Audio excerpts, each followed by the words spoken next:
Legends like Carlos Santana aren't just born, they are shaped over many years. His guitar has been a source of healing, sharing rhythms and melodies that connect with our souls. But what happens when the musician himself needs healing? At 77, Santana has opened up about his life, revealing truths that many listeners may have sensed in his music but didn't fully grasp. What he shares now isn't just a part of his story, it helps us understand the soul behind the music.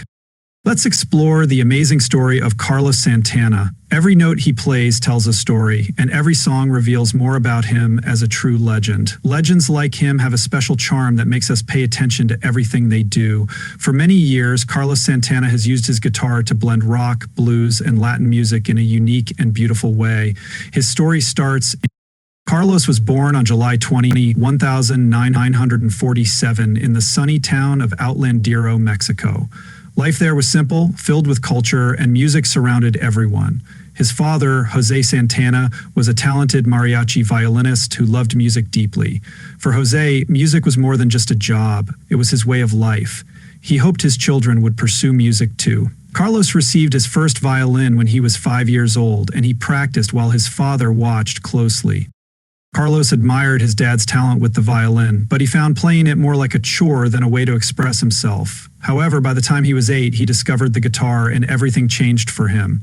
While growing up, Carlos was surrounded by music. He spent lots of time listening to traditional Mexican music, enjoying its rhythms and melodies. At the same time, he discovered American blues and rock through the radio, getting to know artists like B.B. King and T-Bone Walker. Little Richard's different music styles helped shape Santana's unique sound, which mixed various cultures. However, life in Autun was not easy for Santana. His family was not wealthy and lived simply, often struggling to pay for basic needs. His father was busy performing at events and couldn't keep up with Santana's guitar lessons. Then, an American man became friends with young Santana, seeming friendly and supportive. The abuser tried to be friendly and trustworthy in Carlos's life. Over time, he took advantage of Carlos's trust and innocence, which left Carlos confused, ashamed, and hurt. The man pretended to be a friend and protector to get close to Carlos.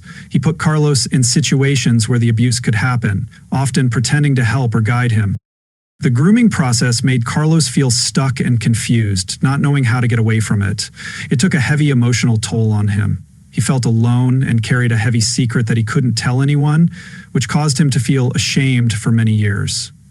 The effects of the abuse went beyond just the pain. It left him feeling unworthy and suspicious, affecting how he saw relationships and safety. In the late 1950s, when his family learned about what happened, the Santana family decided to make a big change in their lives. In the early 1960s, Carlos and his family moved from Tijuana to San Francisco. Like many immigrant families, they had many challenges, especially with money. To help support himself and his family, Carlos took on several low-paying jobs. His first job was as a dishwasher in a diner. Every day, he stood at a hot sink, washing plates and silverware. It was hard work with long hours, and the kitchen was often very busy. Amid the noise of clattering dishes and loud commands, Carlos moved with steady determination. For him, this job was more than just a paycheck. It was a way to support himself while pursuing his dream of becoming a musician. Dishwashing wasn't his only skill. He had previously played as a street musician in Tijuana before relocating to San Francisco. On weekends and evenings, he would take his guitar to clubs, bars, and parks, playing for tips. This wasn't just practice for him. It was a means of survival, and his performances were genuine and heartfelt. Santana combined traditional Mexican music with blues and rock that he loved. After working as a dishwasher, he often went to jam sessions in San Francisco's lively music scene during the 1960s. The city was buzzing with new ideas and sound. He would carry his guitar to small gatherings, sometimes playing for hours just to get noticed. One unusual job he had was as a janitor at Mission High School.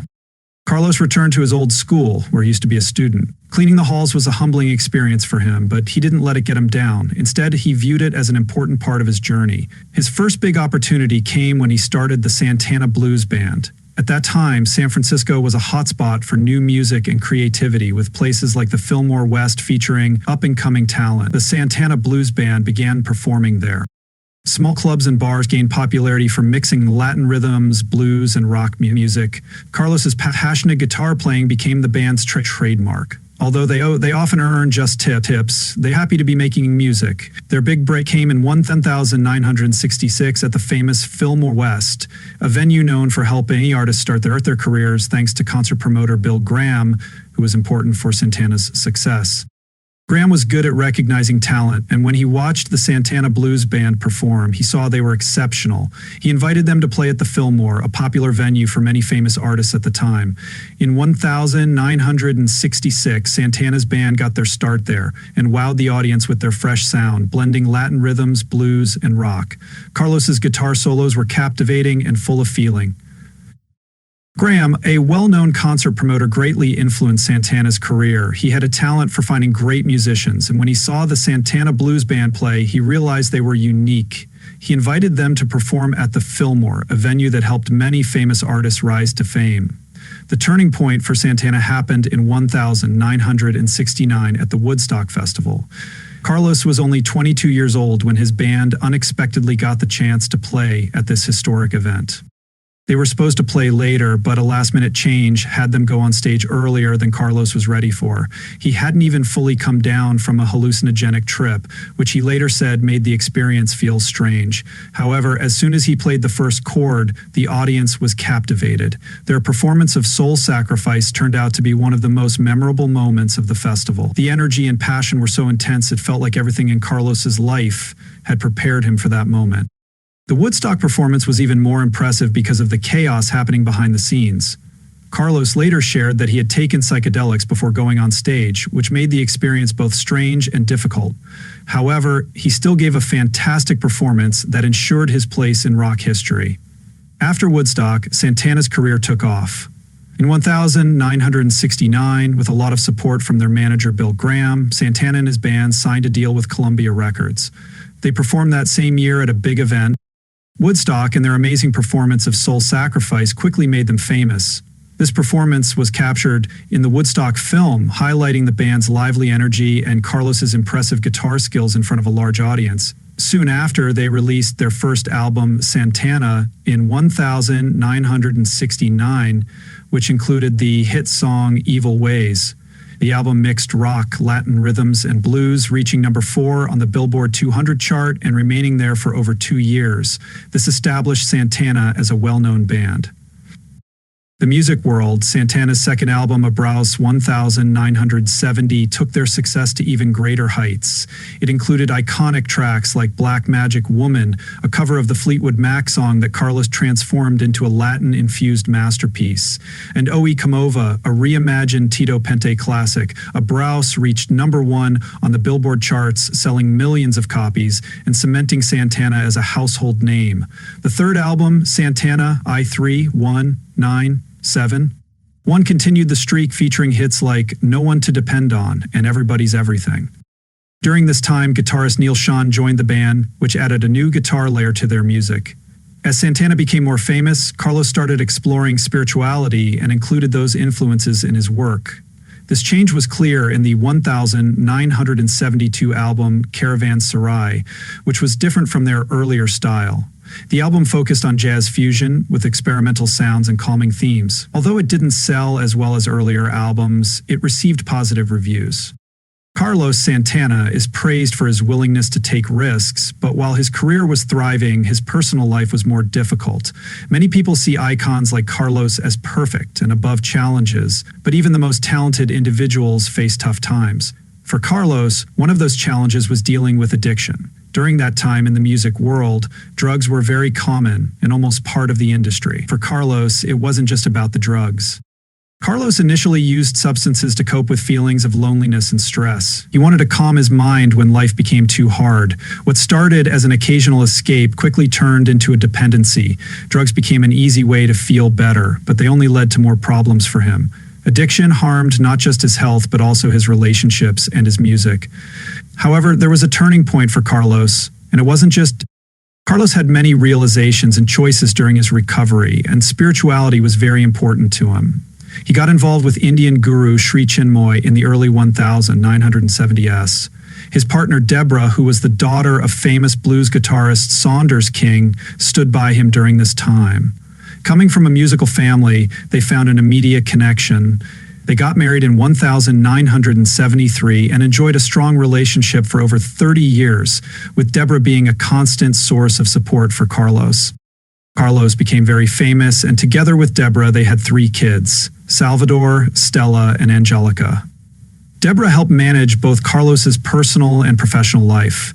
During a time when Carlos was looking for more meaning, he connected with Chinmoy's teachings about meditation, self-discipline, and devotion to God. Deborah supported him as he followed these spiritual practices, which included becoming vegetarian and meditating every day. Carlos, known by the spiritual name Deva Deep, worked with jazz greats like John McLaughlin and Miles Davis, which helped him explore the connection between jazz and spirituality. In 1973, he released an album called Love, Devotion, Surrender with McLaughlin, inspired by their shared admiration for Indian spiritual leader Sri Chinmoy. This album highlighted their interest in mixing music with spiritual practices. Although Carlos moved away from Sri Chinmoy in the 1980s to find his own direction, he kept the spiritual lessons he learned. During this time, he faced his addiction directly. He started to view drugs not as a way to escape, but as something blocking the clarity and connection he wanted. Gradually, he worked on taking back control of his life by focusing on his health, relationships, and music. Have you ever thought about how personal struggles influence the music we enjoy? The mid to late 1970s were challenging for Santana.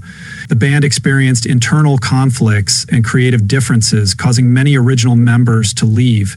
Meanwhile, Carlos kept putting out new albums, such as, in his own words, he said he wants to respect everyone's beliefs. Some people appreciated this, but others felt hurt. What's important is that he recognized his mistakes. We've all said things we regret. As fans, it's easy to see someone like Carlos Santana as just an icon, but moments like this show that he is human first. His flaws make his story relatable, don't you think? Life is like that. Life is like a journey, and stories like Santana's tell us that when we face challenges, we can always find a way to get back on track. That's the magic of Carlos Santana. No matter what happens on stage or in life, he can turn chaos into beautiful music.